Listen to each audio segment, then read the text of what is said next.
pessoal, aqui é bem semelhante também ao caso anterior em termos de definição, né, do vetor x. Aqui, ao invés de estar definindo de menos L a L, está definindo de 0 a L. As equações que são utilizadas, acho que também são na ideia do material, né, como você tem aqui na forma. Deixa eu ver aqui. Vou apagar essa aqui. 2 sobre L é integral, então isso aqui já vai vir direto aqui. O 2 sobre L vem aqui multiplicando. E basicamente é isso aqui, né? Vocês podem ver aqui que a essência é a mesma, né? Calcula os AKs, depois calcula os BKs e coloca na soma em forma da série de Fourier. Certo? A definição aqui também, fatiadas em parcelas de em 4 partes, né? Uma coisa que vale a pena observar aqui é que existe uma variação dependendo do número de amostras, né, dos Ks. Então, vamos fazer a simulação aqui com K igual a 50. Ou aqui K igual a 10. A gente vê como é que ficaria a forma de onda aqui.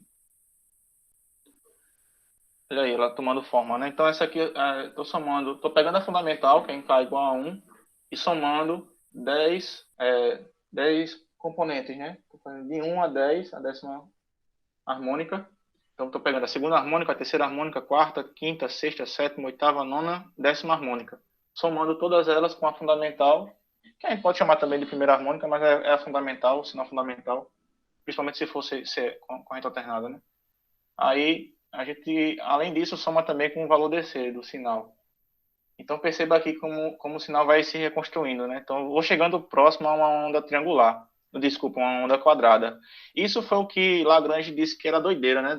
Que não acreditava que a afirmação do Fourier, dizendo que dava para representar, inclusive, com sinais, funções com descontinuidade. E aqui você vê claramente que o sinal ele tem descontinuidade, né? Estão percebendo aí, né? A onda quadrada talvez seja o melhor exemplo para trabalhar com essa parte de descontinuidade. Certo? Alguma pergunta aí, pessoal, com relação a isso? Então, vocês podem... não sei se alguém abriu o microfone para falar. Pode ficar à vontade. Eu vou só aumentar o número aqui de amostras.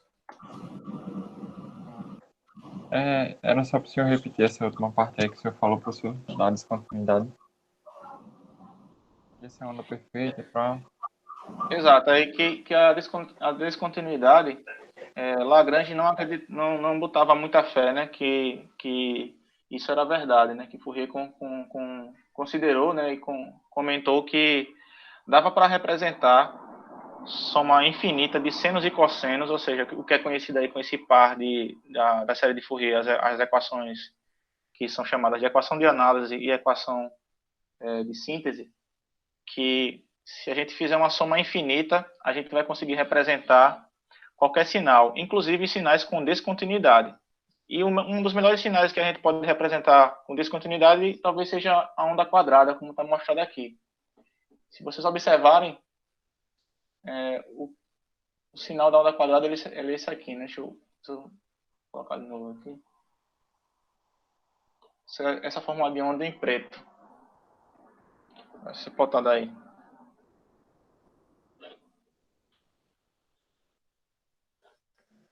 Ó, esse é o sinal da onda quadrada. Né? Então, vocês veem aqui que ele tem quantas descontinuidades, esse sinal? Duas, né? Uma aqui, perto de 2, e a outra aqui perto de 8. Foi uma das grandes polêmicas que o pessoal naquela época falava, né? Então, Euler e Lagrange já chegaram nessas equações, nessas formas aí de integrais, né? Dos coeficientes de Fourier, as equações de análise e de síntese, mas eles pararam porque não botavam muita fé que dava para representar sinais com descontinuidades. Aí outras pessoas foram continuando, né? E deu para avançar, né? Os cientistas aí vale a pena também essa leitura complementar de que o nome série de Fourier, transformada de Fourier, não foi só Fourier que fez, né? Foi uma combinação de contribuições. Mas quem deu o pontapé inicial, quem deu aquela alfinetada, né, para o pessoal ficar destrinchando mais alguma coisa, foi realmente Fourier.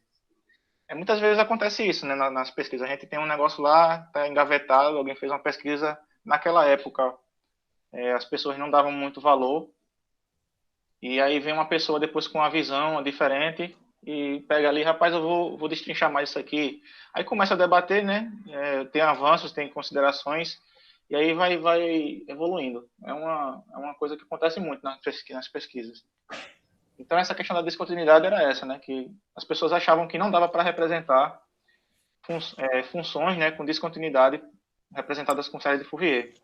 E aqui tem que ver que dá, né? Vocês podem olhar aqui que, a princípio, quando eu boto aqui o sinal, aí eu vou conseguir já chegar próximo de um sinal de série de Fourier. Certo? Aí veja que interessante. Naquela época, pessoal, os caras não conseguiam botar o valor de K estupidamente alto, né? Chegando perto do infinito. Pra você ter uma ideia, tem aqui uma história que eu vou contar rapidamente, é de um cara que um físico norte-americano, Albert Michelson, ele fez um analisador de harmônico naquela época. E ele conseguia avaliar os sinais até a harmônica de ordem 80. Então vamos tentar resgatar o que ele fez, né? Ele fez até 80, de ordem 80. Aí estava dando tudo muito certo, até que ele chegou num experimento que chamou a atenção dele. Ele pegou uma onda quadrada, quando foi tentar representar, né, reconstruir esse sinal, ele observou isso aqui, ó. Então, eu vou tirar aqui, vou até tirar para comentar essa função aqui, a 23, para vocês olharem o que é que ele enxergou, né? Aí ele ficou encabulado, né? Ele ficou, rapaz, onde é que eu estou errando? Tem alguma coisa aí, né? Aí ele observou essas ondulações aí bem nas extremidades, né? Na descontinuidade do sinal. Aí isso chamou a atenção, incomodou bastante, né? Ele fez isso foi em 1898. Aí ele fez uma documentação desse relato e mandou para um cara chamado Gibson.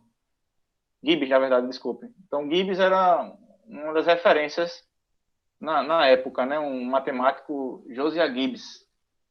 A Josiah Gibbs pegou isso aí, investigou, e já em um ano depois, 1899, ele falou desse fenômeno realmente, que era para funções descontínuas, né, com descontinuidade.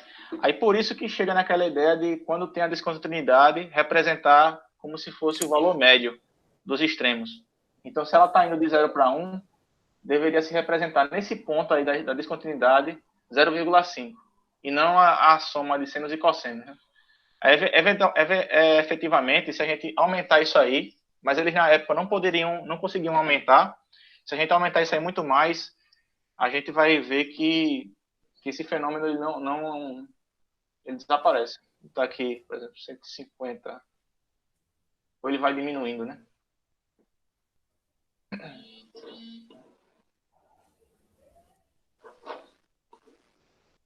Olha, não diminuiu ainda, né? Ainda tá. Isso aqui acontece muito em ponta de prova de osciloscópio, geralmente quando a gente vai ver o sinal.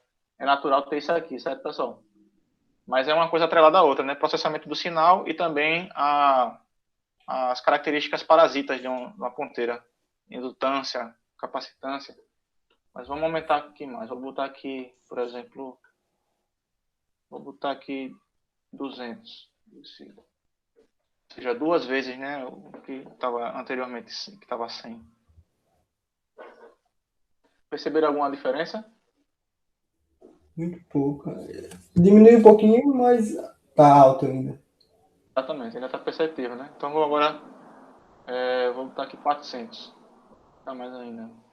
4 vezes.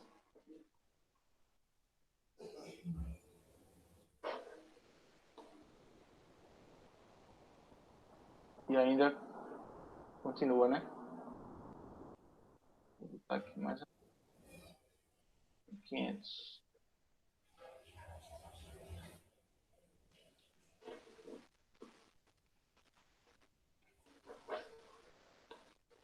Olha aqui como fica com 500. Ele desaparece, né? Parece mágica, né? Mas vocês vão vendo que é coisa de matemática, né? Que a pessoa vai somando as parcelas. Só que isso aqui, pessoal, você fazer 5 vezes o sinal não é tão interessante. Naquela época, principalmente não era, né? Porque o cara só conseguia fazer um analisador de harmônica. Ele se achava já muito bem instruído, né, naquela época, e realmente era.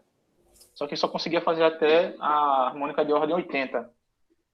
Aí hoje em dia, isso aí já é fichinha, né? Mas todos esses relatos foram fundamentais para a gente entender bem direitinho essas características inerentes, né, de sinais e sistemas. Beleza, pessoal? Tá claro isso aí, que essas ondulações aí são conhecidas como fenômeno de Gibbs. Sim, sim.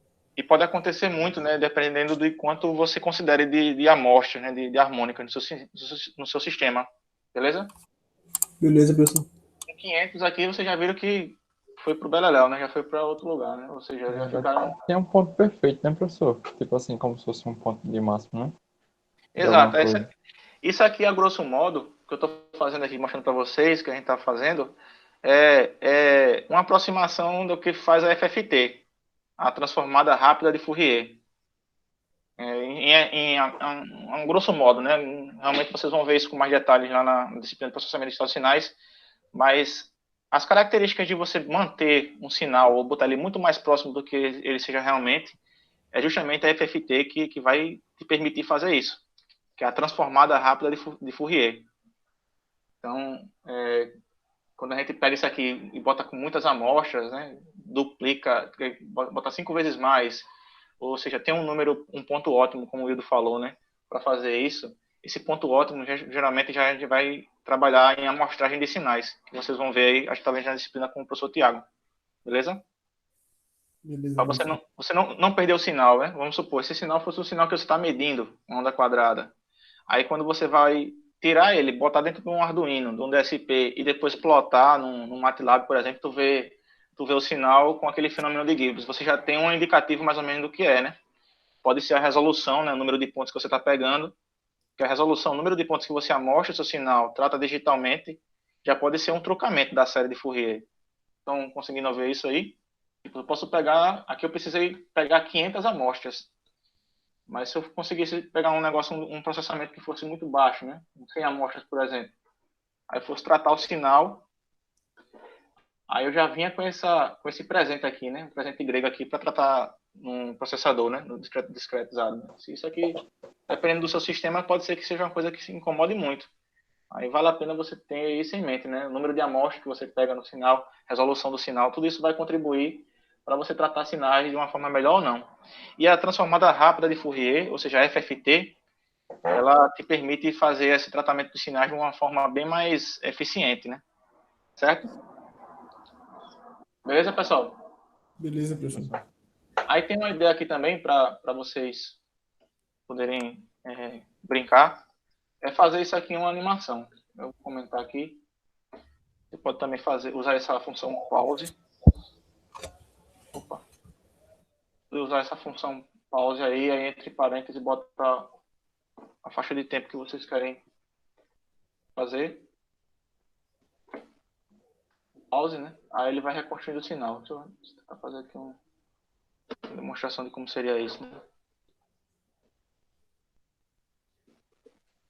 Então o sinal ele vai sendo reconstruído, né? O K vai aumentando, ele vai plotando e vai plotando um por cima do outro.